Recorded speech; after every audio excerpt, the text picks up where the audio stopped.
नमस्कार दोस्तों, स्वागत है आपका लर्निफाई के यूट्यूब चैनल में। यह है अपनी वर्ल्ड ज्योग्राफी की सीरीज़, जिसमें आज हम देखने वाले हैं विश्व और भारत की प्रमुख फसलों में तंबाकू, रबर, चाय और कॉफ़ी के बारे में। ठीक है ना। इन फसलों के बारे में हम डिटेल से डिस्कशन करेंगे कि विश्व में कहाँ कहाँ सबसे ज़्यादा उगती है, कौन सा देश जो है वो प्रोड्यूस सबसे ज़्यादा करता है, भारत में कौन सा स्टेट जो सबसे ज़्यादा प्रोड्यूस करता है, इनके लिए किस प्रकार की जलवायु चाहिए, किस प्रकार की मृदा इनको चाहिए, है ना। ये सब चीज़ें हम डिस्कस करेंगे। और जैसे कि रबर बोर्ड हो गया, कॉफ़ी बोर्ड, चाय बोर्ड, इनके बारे में भी हम जानेंगे, क्योंकि यूपीएससी इनसे क्वेश्चन पूछती रहती है। ठीक है, तो चलिए शुरू कर लेते हैं आज का लेक्चर। सबसे पहले आ जाते हैं हम तंबाकू पे। तंबाकू देखिए इस प्रकार का पौधा होता है, और तंबाकू, बीड़ी, सिगरेट, ये जो तंबाकू इन्हीं से बनती है। ठीक, माफ़ कीजिएगा, तंबाकू से ये बनते हैं, तंबाकू का इनमें प्रयोग किया जाता है। ये फसल कैसी है, तो उष्ण और उपोष्ण कटिबंधीय क्षेत्र की ये फसल है तंबाकू। इन क्षेत्रों में ये उगा करती है, उष्ण और उपोष्ण कटिबंधीय क्षेत्रों में। तापमान इसको चाहिए 18 डिग्री सेल्सियस के आसपास इसको तापमान चाहिए, यानी कि बहुत ज़्यादा इसको तापमान अगर आप कहो तो नहीं चाहिए। 18 डिग्री के आसपास इसको तापमान चाहिए। वर्षा भी इसे ज़्यादा नहीं चाहिए, 50 से 100 सेंटीमीटर के बीच में इसे वर्षा चाहिए, है ना। और मिट्टी इसे चाहिए दोमट और खनिज तत्वों से युक्त जो मृदा होती है ना, वो इसको मृदा चाहिए। तो कल को कहते हैं कि लाल वो काली चाहिए, इस प्रकार चाहिए, तो नहीं, उसकी कोई ज़रूरत नहीं है। दोमट मृदा होनी चाहिए और अच्छे खासे खनिज से युक्त वो मृदा होनी चाहिए। ठीक है साहब, आ जाते हैं आगे। यहाँ पर देखिए दुनिया में सबसे ज़्यादा टोबैको कौन प्रोड्यूस करता है, माफ़ कीजिएगा, तो सबसे ज़्यादा टोबैको प्रोड्यूस करता है चाइना। उसके बाद में आ जाता है इंडिया, फिर आ जाता है ब्राज़ील, फिर Indonesia, US, Pakistan, Zimbabwe, Malawi, है ना। तो सबसे ज़्यादा आप तो याद रखना कि सबसे ज़्यादा कौन करता है, तो सबसे ज़्यादा चीन जो है वो उत्पादन करता है टोबैको का। बहुत सारी चीज़ों में चीन ही सबसे आगे है ना। इंडिया आता है सेकंड नंबर पे, भारत दूसरे नंबर पे दुनिया का जो है तंबाकू का उत्पादन करता है। चीन में देखिए सेजवान बेसिन हो गया, उत्तरी मैदान हो गया, मंचूरिया का मैदान हो गया, वहाँ पर उगाई जाती है।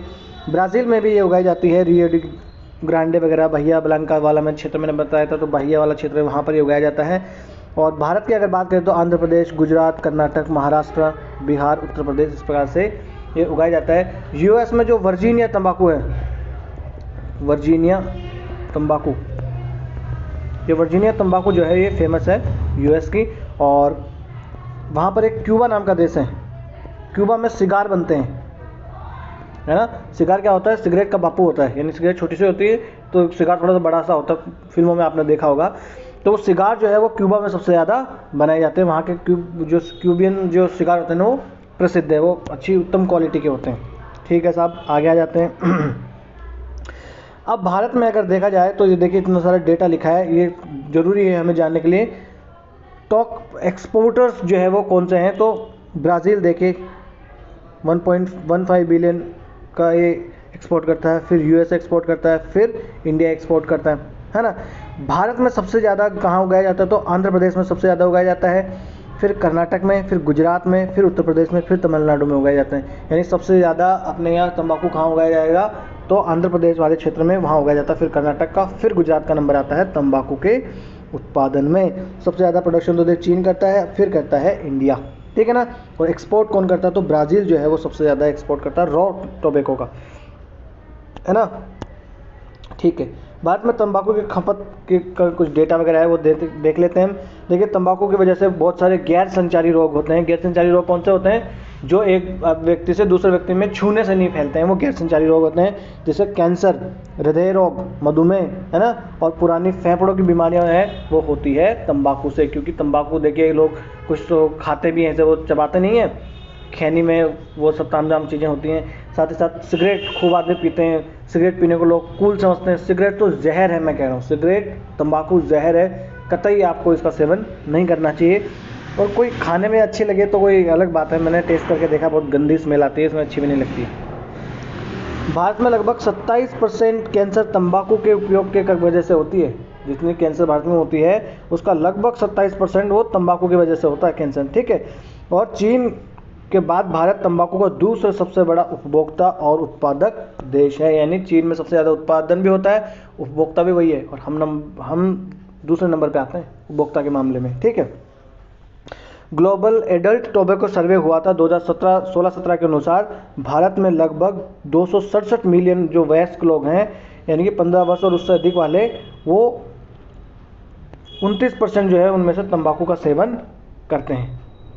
हाँ माफ़ कीजिएगा, 267 मिलियन वयस्क, और सारे वयस्कों में से 29% जो लोग हैं वो तंबाकू का उपभोग भारत में करते हैं। तो देखिए कितने सारे लोग हैं जो तंबाकू का उपयोग भारत में करते हैं। अब देखिए सबसे ज़्यादा, पहले देखिए कहाँ उत्पादन किया जाता है, तो सबसे ज़्यादा उत्पादन किया जाता है वो आंध्र प्रदेश में, परंतु सबसे ज़्यादा भूमि पर उगाया कहाँ जाता है, तो वो गुजरात में उगाया जाता है। देखिए यहाँ पर ये दिया हुआ है ना, ये ब्लैक में जो लिखा हुआ है वो हेक्टेयर्स में लिखा है, कितना हेक्टेयर में उत्पादन हुआ है।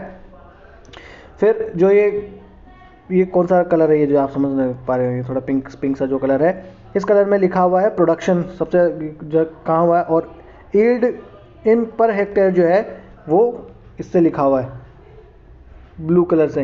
ये कलर भी हमको तो उतने पहचान में नहीं आते कौन सा कलर है, 4 कलर जानते ले। देखिए तो देखिए गुजरात में प्रोडक्शन देखिए कितना हो रहा है, 326 मिलियन टन, 326 टन के आसपास उस यहाँ पर उत्पादन हो रहा है गुजरात में। और आंध्र प्रदेश में देखिए कितना हो रहा है, 222। और हेक्टेयर एरिया इन हेक्टेयर तो इन केजी, गुजरात में 1646 केजी होता है प्रति हेक्टेयर में, और आंध्र प्रदेश में 2265 केजी जो है वो पर हेक्टेयर में वहाँ पर उत्पादन होता है। याद रखने वाली बात यह है कि आंध्र प्रदेश में सबसे ज़्यादा उत्पादन किया जाता है, और उसके बाद में कर्नाटका में होता है, उसके बाद में आता है गुजरात का नंबर। ये सब चीज़ें आप याद रख लेना, ठीक है ना। सबसे पहले आता है आंध्र प्रदेश, फिर आता है कर्नाटका, फिर आता है गुजरात, ये आपको याद रख लेना है। तो तंबाकू के बारे में हमने जान लिया है। उष्ण उपोष्ण कटिबंधीय फसल है, वर्षा इसको ज़्यादा चाहिए नहीं, 100 सेंटीमीटर के आसपास वर्षा हो उतनी चलेगी इसको, ठीक है ना। और इसका बारे में हमने थोड़ी सी जानकारी हासिल कर ली कि हृदय रोग वगैरह इससे बहुत सारे होते हैं। दुनिया में सबसे ज़्यादा जो है वो कहाँ पर उगाया जाता है, तो दुनिया में सबसे ज़्यादा उत्पादन करता है चीन, और दूसरे नंबर पे हम करते हैं, फिर ब्राज़ील का नंबर आ जाता है, ठीक है। फिर आता है तंबाकू बोर्ड। तो देखिए यूपीएससी ने 2023 के एग्ज़ाम में इनके बारे में बोर्ड के बारे में पूछ लिया था, चाहे चाय बोर्ड या कॉफ़ी बोर्ड के बारे में। तो ये हर एक दो साल छोड़ गए ये बोर्ड्स के बारे में यूपीएससी पूछने लगी है। तो ये जो मैं जानकारी लेकर आया हूँ वो ऐसा का ऐसा मैं यहाँ पर लाके मैंने कॉपी किया है, तो ministry of commerce and industry है ना, वहाँ से। तो ये बोर्ड वगैरह है, सारे जितने भी तंबाकू बोर्ड, चाय बोर्ड, कॉफ़ी बोर्ड है, ये किस में आएंगे, तो ministry of commerce and industry जो है ना उसमें ये आते हैं। तो एक बार हल्की सी जानकारी हासिल कर लेते हैं कि हो सकता है कहीं पे जरूरत पड़ जाए। तो ये एक सांविधिक निकाय है। तो पहला स्टेटमेंट तो यही बन गया था यूपीएससी में, चाहे चाय बोर्ड के बारे में पूछ लिया था। तो ये एक सांविधिक निकाय है ना, यानी स्टैट्यूटरी बॉडी है ये एक। स्टैट्यूटरी बॉडी क्या होती है, जिसको संसद के अधिनियम के द्वारा गठित किया जाता है, वो एक स्टैट्यूटरी बॉडी होती है, यानी कि सांविधिक निकाय होती है। तो इसे तंबाकू बोर्ड अधिनियम 1975 के तहत इसको गठित किया गया था। 1976 में ये एक स्टैट्यूटरी बॉडी है तंबाकू बोर्ड, और इसका मुख्यालय हेडक्वार्टर कहाँ है, तो आंध्र प्रदेश के गुंटूर में। 2 चीज़ें याद रखने लें, गुंटूर में इसका हेडक्वार्टर है, और ये एक सांविधिक निकाय है ना, ये निकाय है, ठीक है। साथ ही साथ इसका तंबाकू उद्योग के विकास के लिए ये जिम्मेदार है, इसमें अध्यक्ष होता है और भी इसके कुछ सदस्य होते हैं।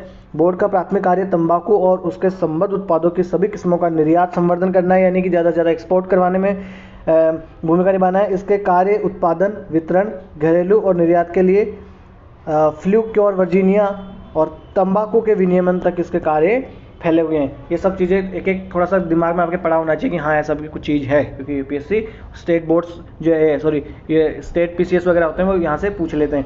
तो ये एक सांविधिक निकाय है, पहली बात। दूसरा, इसका हेडक्वार्टर कहाँ है, गुंटूर में, है ना, ठीक है साहब। अब आ जाते हैं हम रबर पे। तो रबर जो नेचुरल रबर होता है वो कैसे बनाया जाता है, देखिए इस प्रकार से ये रबर के पेड़ होते हैं, और यहाँ से ये लेटेक्स इसका जो है वो इसका जो दूध होता है वो यहाँ से इस प्रकार से कलेक्ट किया जाता है, यहाँ पे ये चीरा लगा के, और उसके वजह से फिर रबर को बनता है उससे प्रोसेस करके, ठीक है। ये एक उष्णकटिबंधीय फसल है, ठीक है ना, और इसको तापमान उष्णकटिबंधीय है तो ज़्यादा ही चाहिए, 21 से लेकर 30 डिग्री सेल्सियस तक इसको तापमान चाहिए, और वर्षा इसको अच्छी खासी चाहिए, 200 से 300 सेंटीमीटर तक इसको वर्षा चाहिए। और देखिए तंबाकू को तो कितनी चाहिए, 100 सेंटीमीटर तक चलेगी वर्षा, बहुत है ना। तो ये याद रखना, तंबाकू, चाय, कॉफ़ी, इनको बहुत ज़्यादा वर्षा की ज़रूरत पड़ती है ना। तो साल में 200 से 300 सेंटीमीटर वर्षा हो, ऐसी जगह पर ही जो है रबर उगाया जा सकता है। इसको चाहिए लेटराइट मृदा। तो ये याद रखना, लेटराइट मृदा जो होती है ना वो चाहिए रबर को उत्पादन में, और दोमट और लावा युक्त मिट्टी इसको चाहिए। तो लावा युक्त मिट्टी कहाँ है? साउथ में है ना, तो साउथ में ये उगाया जाता है। तो लावा युक्त मिट्टी से चाहिए। सुप्रवाहित मिट्टी, सुप्रवाहित मिट्टी का मतलब क्या है, भूमि का अर्थ क्या है कि ये ढाल वाले क्षेत्रों में उगाए जाते हैं, यानी कि ये जहाँ पर उगे होंगे वहाँ पर पानी भरना नहीं चाहिए। अगर पानी इनको भर गया जड़ों में तो फिर ये नुकसान देगा, पानी जड़ें गल जाएगी इसकी। इसलिए सुप्रवाहित भूमि होनी चाहिए, यानी कि बारिश हो, वर्षा हो, पानी मिलता रहे, परंतु वो बह के चला जाए, है ना। इसलिए ये ढालों वाले क्षेत्र में उगाए जाते हैं रबर के पेड़। और ये उगाए कहाँ कहाँ जाते हैं, रबर का उत्पादन कहाँ होता है? तो थाईलैंड, इंडोनेशिया, मलेशिया, है ना, इन क्षेत्रों में ज़्यादा उगाया जाता है ना। तो दक्षिण पूर्वी एशियाई देश है ना, वहाँ पर ये सबसे ज़्यादा उगाए जाते हैं। देखिए यहाँ पर आइए आप, ये वाला पूरा क्षेत्र है ना, यहाँ पर ये उगाया जाता है। ये देखिए इंडोनेशिया हो गया, थाईलैंड यहाँ पर है ना, थाईलैंड, मलेशिया, इंडोनेशिया। तो एक बार यूपीएससी मेंस में क्वेश्चन आ गया था रबर उत्पादन के बारे में कि महत्वपूर्ण रबर उत्पादक देश, और पता नहीं ऐसा क्वेश्चन आ गया था। तो उस पर आपको बताना होगा कि भैया रबर उत्पादन होता कहाँ पर है, किस प्रकार का ये वृक्ष होता है, और वहाँ इसका लेटेक्स जो होता है, दूध हो, उसकी वजह से ये रबर बनता है। और ये उत्पादन इसका कहाँ, तो भारत हो गया, भारत के साथ साथ लगे देश म्यांमार वगैरह हो गया, है ना, थाईलैंड, इंडोनेशिया, मलेशिया वगैरह में ये बहुत ज़्यादा मात्रा में उगाया जाता है ना। तो देखिए एक जो डार्क है उसमें सबसे ज़्यादा उगाया जाता है, और बाकी देखिए थोड़ा बहुत यहाँ पर ब्राज़ील में, हल्का सा बहुत मैक्सिको में भी उगाया जाता है ना। यहाँ पर नाइजीरिया वगैरह, आइवरी कोस्ट वगैरह हो गया, यहाँ पर भी उगाया जाता है रबर। ठीक है, माफ़ कीजिएगा, हाँ जी, ठीक। अब यहाँ पर रबर बोर्ड के बारे में हम जानकारी हासिल कर लेते हैं। जिस प्रकार से हमने देखा था तंबाकू बोर्ड कहाँ है, गुंटूर में। तो ये जितने भी बोर्ड है सारे के सारे सांविधिक निकाय है, स्टैट्यूटरी बॉडी है सारे के सारे, है ना। इसको रबर अधिनियम 1974 के तहत इसको बनाया गया था, और ये आते हैं सारे किसके, उद्योग, वाणिज्य और उद्योग मंत्रालय में आते हैं, ये कॉमर्स एंड इंडस्ट्री मिनिस्ट्री में, है ना। ये चीज़ें कॉमन है इनके बारे में। और बोर्ड का अध्यक्ष केंद्र सरकार के द्वारा नियुक्त किया जाता है, और इसमें 27 जो है वो सदस्य भी होते हैं। और जो भी प्राकृतिक रबर उद्योग के हितधारक हैं उनका प्रतिनिधित्व यहाँ पर होता है, उनके हितों का प्रतिनिधित्व करता है। और बोर्ड का मुख्यालय कहाँ है, केरल के कोट्टायम में, केरल में है। और रबर सबसे ज़्यादा उत्पादन भी भारत में केरल में ही होता है, याद रखना। जो चीज़ जहाँ सबसे ज़्यादा उत्पादन होती है उसका हेडक्वार्टर उसी राज्य में होगा। चाय देखिए सबसे ज़्यादा वेस्ट बंगाल में उगती है, वहाँ पर है उसका, वेस्ट बंगाल में है। वो अंग्रेज़ों के टाइम पे भी वहीं पे हुआ करती थी चाय वगैरह। जो दार्जिलिंग की चाय है उसको, वो पहला जीआई टैग उसको मिला था भारत में। तो रबर बोर्ड जो है, ये रबर बोर्ड जो है इसका हेडक्वार्टर कहाँ है, केरल के कोट्टायम में। ये इसके बारे में याद रखना है। रबर से संबंधित अनुसंधान, विकास और प्रशिक्षण गतिविधियाँ ये चलाता है, ठीक है। और मध्यम से देश में रबर उद्योग के विकास के लिए जिम्मेदार है। रबर के सांख्यिकी जो भी आंकड़े होते हैं उसका विपणन यानी मार्केटिंग से संबंधित कोई बात हो, उस रबर से जुड़े हुए जो श्रमिक हैं उनके कल्याण की बात हो, है ना, सारी गतिविधियों की देखरेख यही करता है। और 9 विभाग जो है वो बनाए गए हैं बोर्ड के अंतर्गत ही, रबर उत्पादन विभाग, अनुसंधान, प्रसंस्करण और उत्पाद, है ना। इस प्रकार से 9 विभाग इसके अंतर्गत बनाए गए हैं। और बोर्ड में 5 क्षेत्रीय कार्यालय भी है, और 43 जो है वो क्षेत्रीय कार्यालय भी है इसमें। 5 क्षेत्रीय कार्यालय और 43 क्षेत्रीय कार्यालय भी इसमें। ये क्या बात हुई। और इसमें एक केंद्रीय रबर अनुसंधान संस्थान, और देश के विभिन्न रबर उत्पादक राज्यों में इससे 10 क्षेत्रीय अनुसंधान केंद्र भी है, और कोट्टायम में स्थित एक रबर प्रशिक्षण संस्थान भी है। तो ये थोड़ा बहुत दिमाग में हल्का सा पड़ा रहे कि रटना नहीं है, मरना नहीं है इसके पीछे, क्योंकि क्वेश्चन यूपीएससी से पूछ लेती है अजीब से, तो कान में कहीं बात पड़ी हो तो आपके दिमाग में आ जाए। तो कुछ चीज़ें तो आपको कंफर्म याद रख लेनी है कि एक तो ये सांविधिक संस्था है, ये सांविधिक संस्था है। दूसरी बात क्या हो गया, ये किस मिनिस्ट्री में आते हैं, ये वाणिज्य और उद्योग मंत्रालय में, कॉमर्स एंड इंडस्ट्री मिनिस्ट्री में आते हैं। 2 चीज़ तो आप रट के रखो। और इसका मुख्यालय कहाँ है, केरल के कोट्टायम में। अगर इतने सेंटेंस भी आपको याद रखो रहेंगे तो आप क्वेश्चन जो है वो वहाँ पर सॉल्व कर ले जाओगे, माफ़ कीजिएगा, ठीक है। अब यहाँ पर देख लीजिए, देखते हैं सबसे ज़्यादा उत्पादन जो है वो थाईलैंड में होता है, फिर इंडोनेशिया में, ठीक है। देखिए 36% थाईलैंड में होता है, फिर इंडोनेशिया में 26% जो है पूरे वर्ल्ड का उत्पादन होता है इंडोनेशिया में। तो ये दक्षिण पूर्वी एशियाई देश है ना, यहाँ पर सबसे ज़्यादा उत्पादन होता है। फिर देखिए पूरे देश वर्ल्ड में फिर 15% का उत्पादन होता है। और बाकी अगर छोटे छोटे देशों में आए तो फिर वियतनाम में 8% होता है ना, मलेशिया में 6% होता है, चाइना में 6% होता है ना। आइवरी कोस्ट में 3% होता है। तो सबसे ज़्यादा इसका हब कहाँ है, तो दक्षिण पूर्वी एशियाई देश है ना, थाईलैंड हो गया, इंडोनेशिया, वियतनाम, मलेशिया, इन देशों में ही होता है। तो आपको याद रख लेना है कि थाईलैंड में 1 नंबर पे होता है ना, ठीक है। और तंबाकू किस में होता था 1 नंबर पे, चाइना में, और यहाँ पर चाइना 1 नंबर पे नहीं है, देखिए थाईलैंड यहाँ पर 1 नंबर पे है रबर के उत्पादन में। यहाँ पर देखिए कुछ दिया हुआ है रबर उत्पादन से संबंधित। रबर देखिए एक नेचुरल पॉलीमर होता है, ये आइसोप्रीन जो है उसका ये बना होता है, नेचुरल पॉलीमर होता है आइसोप्रीन। तो देखिए ये आपको साइंस में भी काम आ जाएगा। और organic compound and obtained from the latex of number of tropical trees which para rubber trees, ये कुछ इंग्लिश में सा नाम दिया हुआ है, इतना आपको याद रखने की जरूरत नहीं है। एक जो पेड़ होता है उस पेड़ के लेटेक्स से यानी दूध जो होता है उससे इसको प्राप्त किया जाता है। इसके जो पेड़ होते हैं उसकी उम्र लगभग 32 साल के आसपास होती है। और इसको मृदा कैसे चाहिए मैंने आपको ऑलरेडी बता दिया है, वेल ड्रेन्ड इसको मृदा चाहिए, लेटराइटिक मृदा इसको चाहिए, ठीक है। वर्षा इसको देखिए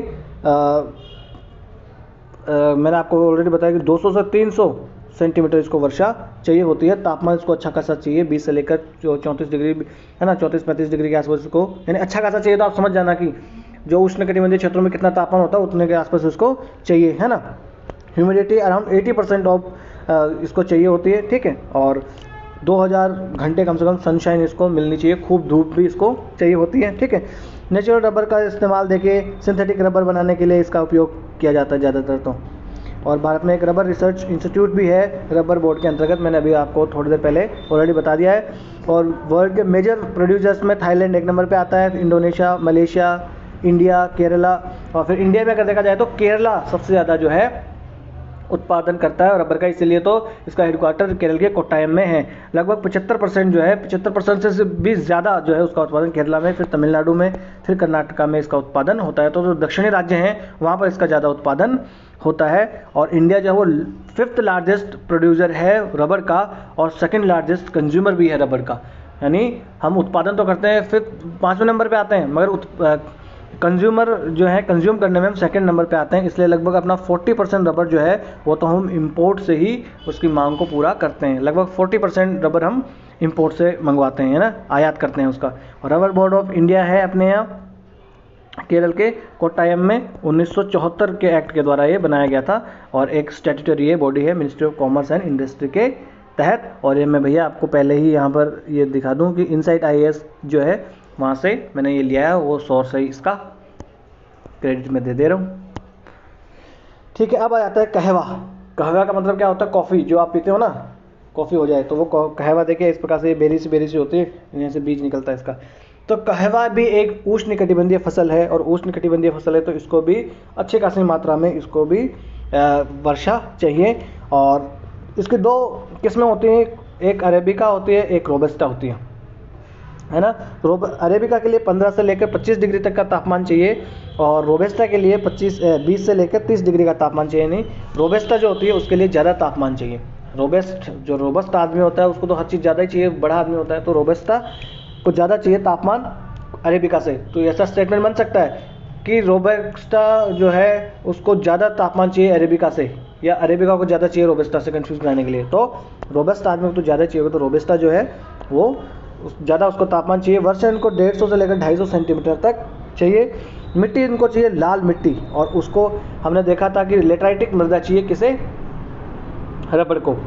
और उष्ण आर्द्र कटिबंधीय फसल है, यानी जहाँ पर आर्द्रता अच्छी खासी मात्रा में हो वहाँ पर ये उगाई जाती है। और ब्राज़ील जो है वो उसकी कॉफ़ी के लिए प्रसिद्ध है, और वहाँ पर जो कॉफ़ी के बागान होते हैं उन्हें कहा जाता है फेजेंडा। ये भी पूछा जा सकता है कि ब्राज़ील में कॉफ़ी के बागानों को फेजेंडा कहा जाता है, तो हाँ, ब्राज़ील में कॉफ़ी के बागानों को फेजेंडा कहा जाता है।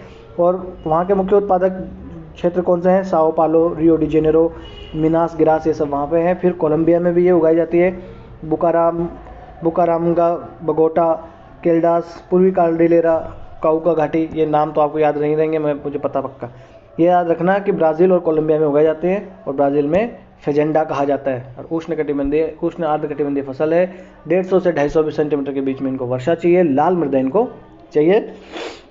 सबसे ज़्यादा कॉफ़ी देखिए ब्राज़ील उत्पादित करता है, फिर वियतनाम का नंबर, फिर कोलंबिया का, फिर इंडोनेशिया का, फिर होंडुरास का नंबर आता है, फिर इथियोपिया का, फिर इंडिया का नंबर आता है, फिर युगांडा, पेरू, मेक्सिको, है ना। तो देखिए चीन का यहाँ पर नंबर ज़्यादा नहीं है। तो यहाँ पर देखिए सबसे ज़्यादा कॉफ़ी कौन उगाता है, ब्राज़ील उगाता है, और ब्राज़ील की कॉफ़ी प्रसिद्ध भी है ना।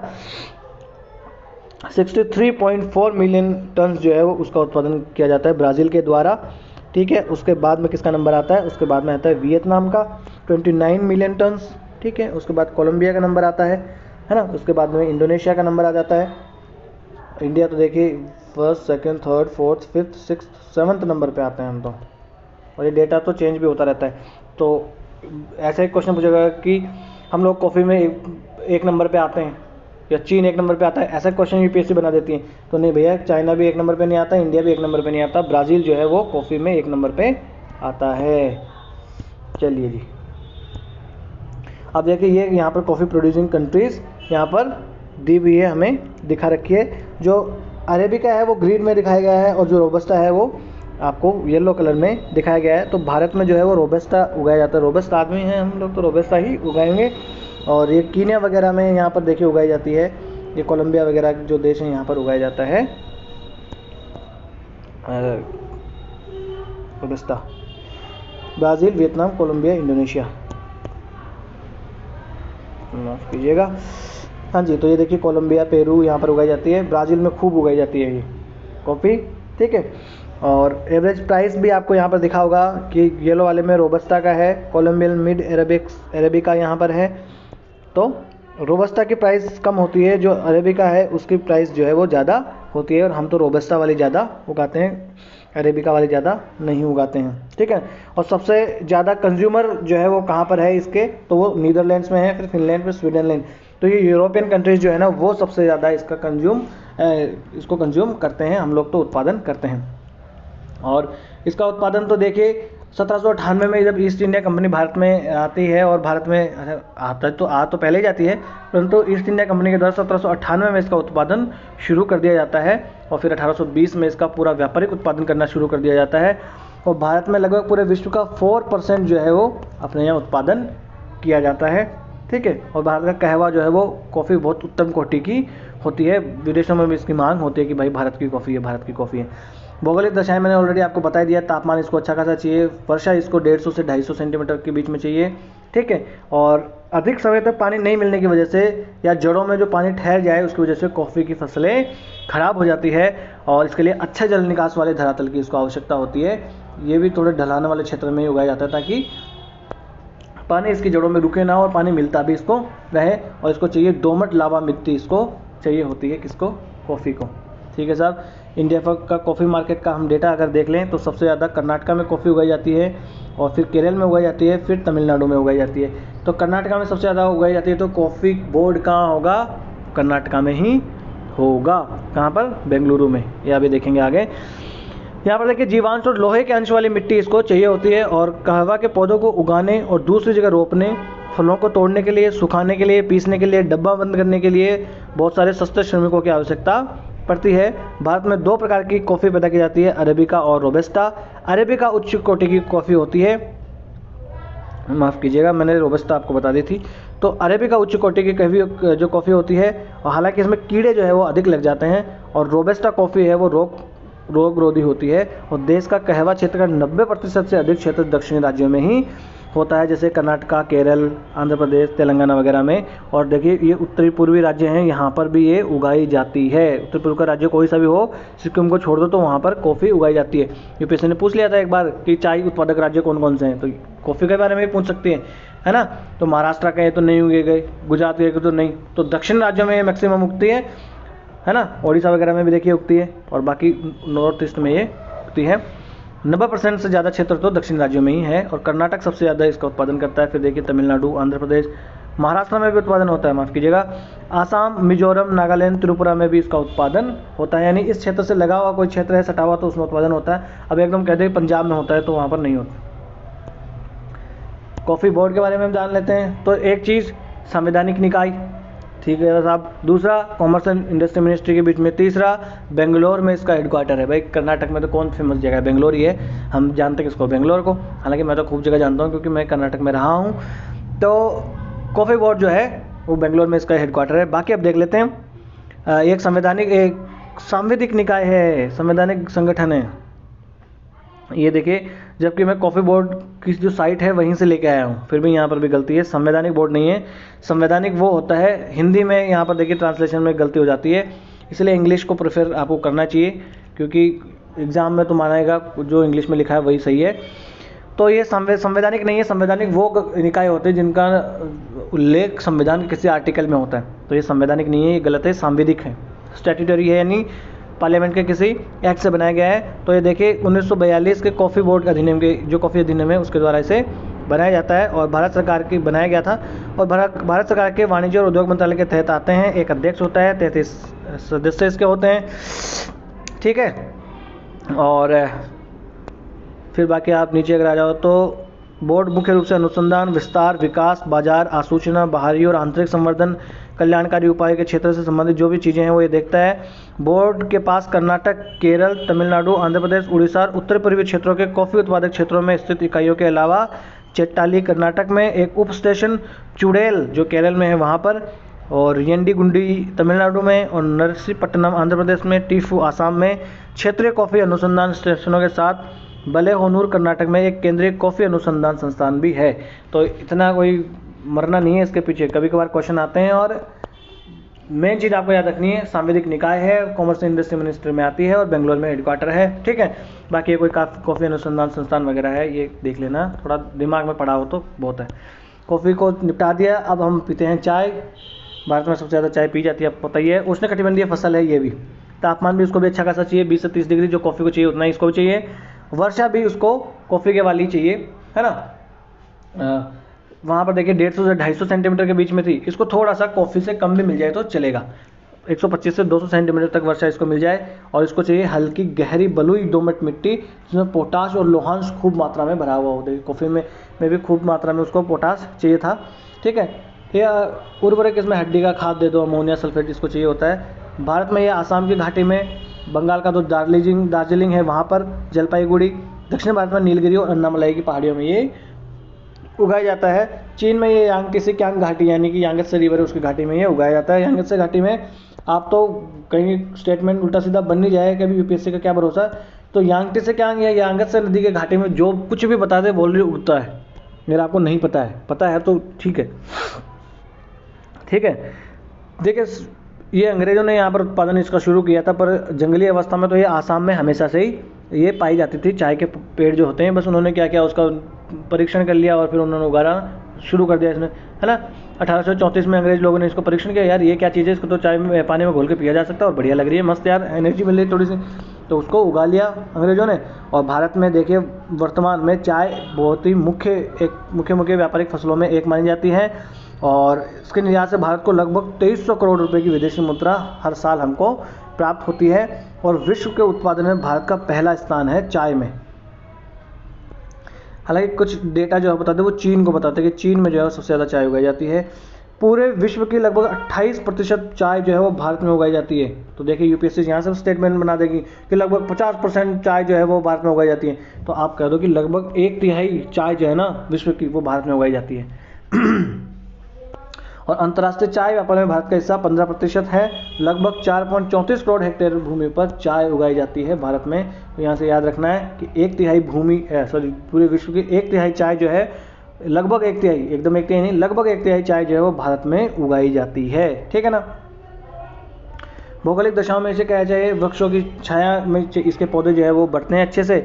और तापमान इसको 22 से 34 डिग्री के आसपास चाहिए। वर्षा देखिए 150 से 180 वही 200 के आसपास इसको चाहिए होती है। और औसत वार्षिक वर्षा इसके पौधों के लिए उपयुक्त होती है। पानी जो है वो जड़ों में जमा नहीं होना चाहिए, ना कॉफ़ी के, ना रबर के, ना चाय के, है ना।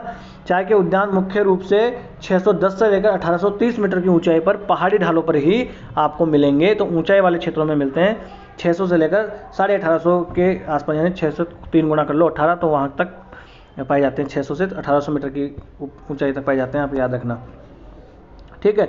गंधक युक्त मिट्टी से मिल जाए तो बहुत बढ़िया है। उपजाऊ, मुलायम और बलुई मिट्टी में जहाँ जैविक रासायनिक खाद जो तत्व होते हैं उसकी अधिकता होती है, वहाँ पर ये चाय उगाई जाती है, ठीक है ना। अब टॉप प्रोड्यूसिंग में देखें, यहाँ पर चाइना दिखा रहा है और वहाँ पर लिखा हुआ भारत। तो आप जो है ना ये एक बार जाने से पहले या तो एग्ज़ाम देने से पहले ये बदलते रहते हैं। तो देखिए 2022 का ये डेटा है, यहाँ पर चीन 1 नंबर पे है उत्पादन में, चाय और भारत आ जाता है दूसरे नंबर पे, तीसरे नंबर पे कीनिया, चौथे नंबर पे श्रीलंका आ जाता है।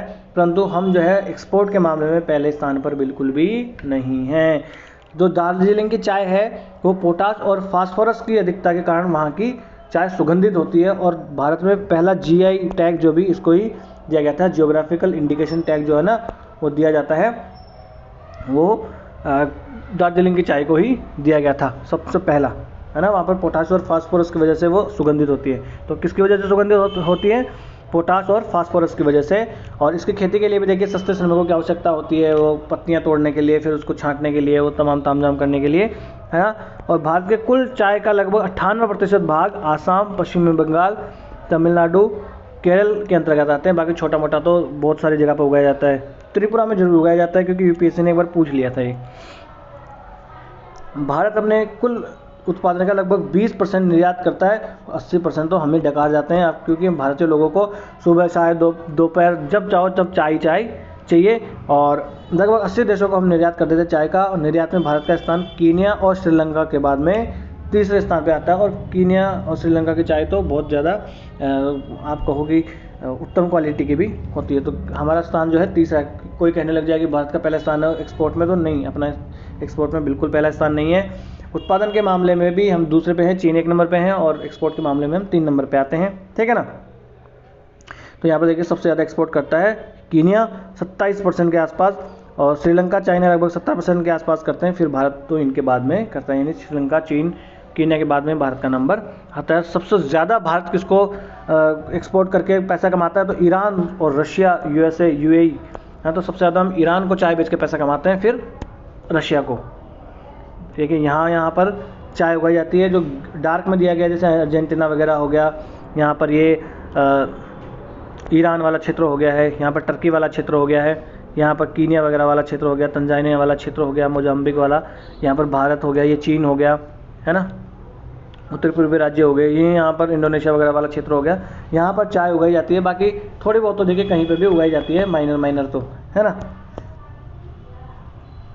और भारत में देखिए सबसे ज़्यादा चाय, माफ़ कीजिएगा मैंने वेस्ट बंगाल बता दिया था, तब सबसे ज़्यादा चाय उत्पादित की जाती है अपने यहाँ आसाम में, फिर वेस्ट बंगाल में, फिर तमिलनाडु में, फिर केरला में, फिर कर्नाटका में, है ना। और इन्हीं राज्यों में तो मिलके 98% के आसपास चाय उगा दी जाती है। बाकी देखिए हिमाचल प्रदेश में, उत्तराखंड में, नाम देख लीजिएगा, ये याद यूपीएससी ने पूछ लिया था एक बार, है ना। बिहार में भी थोड़ी बहुत चाय उगा ली जाती है, वेस्ट बंगाल में चाय उगा ली जाती है, यहाँ पर आसाम में, त्रिपुरा में, ठीक है, उड़ीसा में, कर्नाटका में, तमिलनाडु में, केरला में, यहाँ पर चाय उगाई जाती है। तो कोई कहे आंध्र प्रदेश में तो नहीं उगाई जाती थी, ठीक है साहब। अब आ जाता है चाय बोर्ड के बारे में जानकारी हासिल कर लेते हैं। तो पहली बात स्टैट्यूटरी बोर्ड है, दूसरी बात कॉमर्स एंड इंडस्ट्री मिनिस्ट्री के तहत आता है, तीसरी बात चाय बोर्ड का मुख्यालय कहाँ पर है? तो चाय बोर्ड का मुख्यालय है कोलकाता में, है ना, ठीक है साहब। 1954 में इसकी स्थापना कर दी गई थी एक अधिनियम के द्वारा, और ये सारा चाय से रिलेटेड जितने भी समग्र विकास का ये ध्यान रखता है, उसके श्रमिक वगैरह तमाम तामझाम होते हैं, सबका ध्यान ये रखता है।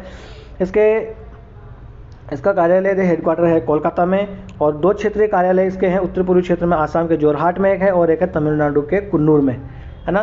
तो आसाम का जोरहाट और तमिलनाडु के कुन्नूर में भी इसके क्षेत्रीय कार्यालय हैं। इसके अलावा सभी प्रमुख चाय उत्पादक राज्यों और 4 महानगरों में 18 क्षेत्रीय कार्यालय भी इसके हैं। और चाय प्रचार के उद्देश्य से इसके 3 विदेशी कार्यालय भी हैं। यहीं से यूपीएससी ने स्टेटमेंट बना दिया था कि इसके 3 विदेशी कार्यालय लंदन, दुबई और मॉस्को में स्थित है। लोगों को कौन पढ़ के जाता है इतना, यूपीएससी का जुल्म है ये, पर क्या करें, जब क्वेश्चन पूछ रही है यूपीएससी तो पढ़ना पड़ता है।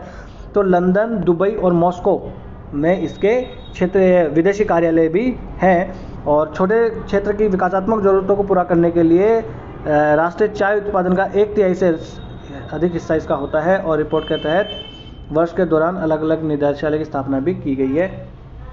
तो आप तो ये याद रखो, इसका हेडक्वार्टर, माफ़ कीजिएगा, इसका हेडक्वार्टर कहाँ है? कोलकाता में। इसके विदेश में 3 कार्यालय हैं, लंदन में, मॉस्को में और दुबई में, है ना। 3 क्षेत्रीय कार्यालय, सांविधिक निकाय है, और किसमें? कॉमर्स एंड इंडस्ट्री मिनिस्ट्री में आती है। इतना आप याद रख लो, ठीक है ना। बाकी और थोड़ी बहुत इसमें जानकारी दी हुई है। यही बाजार, इनसे चाय के से रिलेटेड जो भी चीज़ें होगी कि श्रमिकों का कल्याण का कार्य, ये उत्पादन का कार्य, ये मार्केटिंग का रिलेटेड कार्य, सब कार्य ये बोर्ड करेगा। एक एक चीज़ याद करने बैठोगे, रटने बैठोगे तो कोई भला नहीं होगा किसी का। तो बस आज का लेक्चर हम यहीं समाप्त कर लेते हैं। थोड़ा ध्यान से ये रैंकिंग वगैरह है ये पढ़ लीजिएगा, क्योंकि यूपीएससी यहाँ से क्वेश्चन पूछती है। इस लेक्चर की पीडीएफ चाहिए तो आप जाइए लर्निफाई अनलॉकिंग नॉलेज के नाम से टेलीग्राम पे अपना चैनल है, यहाँ से आप स्कैन कर सकते हैं। डिस्क्रिप्शन बॉक्स में लिंक भी दिया हुआ है। वीडियो अगर आपको अच्छा लगा हो, उपयोगी लगा हो एग्जाम की दृष्टि से, अगर आपने प्रीवियस ईयर क्वेश्चन पेपर देखे होंगे तो बिल्कुल आपको लगेगा, तो चैनल को लाइक कर दो और वीडियो को लाइक कर दो, चैनल को सब्सक्राइब कर लो। और अगर आपको कोई सलाह लेनी हो या कोई सलाह आपको देनी हो तो आप हमें कमेंट बॉक्स में लिख सकते हैं, और बड़े ही लोकतांत्रिक ढंग से हम अपने इस छोटे से परिवार को आगे बढ़ाएंगे। नमस्ते, धन्यवाद।